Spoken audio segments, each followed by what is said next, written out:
4 సబ్జెక్టుల్లో master డిగ్రీలు చదివాడు. PhD కూడా చేశాడు. ఆ తర్వాత యూనివర్సిటీలో ప్రొఫెసర్గా చేరాడు. చివరకు తన నిర్ణయం మార్చుకున్నాడు. చివరికి యూనివర్సిటీలో ప్రొఫెసర్ ఉద్యోగం వదిలేసి కూరగాయల వ్యాపారం ప్రారంభించాడు. అదేంటి, యూనివర్సిటీలో ఉద్యోగం వదిలేసి కూరగాయలెందుకు అమ్ముతున్నాడు అనే డౌట్ వచ్చిందా? అయితే ఈ స్టోరీ చూస్తే మీకే క్లారిటీ వస్తుంది.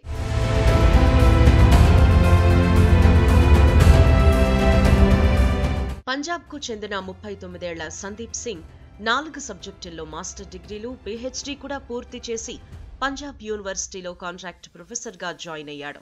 న్యాయశాస్త్రంలో పీహెచ్డీ చేసిన సందీప్ 11 ఏళ్లుగా పంజాబ్ యూనివర్సిటీలో కాంట్రాక్ట్ ప్రొఫెసర్గా ఉన్నారు.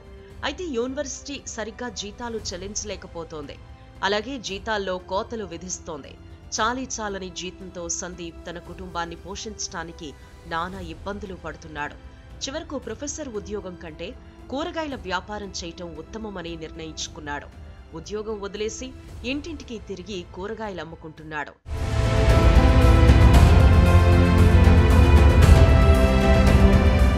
పీహెచ్డీ సబ్జీవాలా అనే బోర్డు రాసున్న బండి మీద ఊరూరా తిరుగుతూ కూరగాయలను విక్రయించడం ప్రారంభించాడు. ఎవరో సందీప్ పరిస్థితి గురించి ఫోటో తీసి సోషల్ మీడియాలో పోస్టు చేశారు. ఆ ఫోటో సోషల్ మీడియాలో వైరల్ గా మారింది. తాను ప్రొఫెసర్గా సంపాదించిన దానికంటే ఎక్కువగా కూరగాయలు అమ్మడం ద్వారా సంపాదిస్తున్నాను అని సందీప్ సింగ్ చెబుతున్నారు. మరో విశేషమేమిటంటే సందీప్ ప్రస్తుతం మరో డిగ్రీ సంపాదించే పనిలో ఉన్నారు.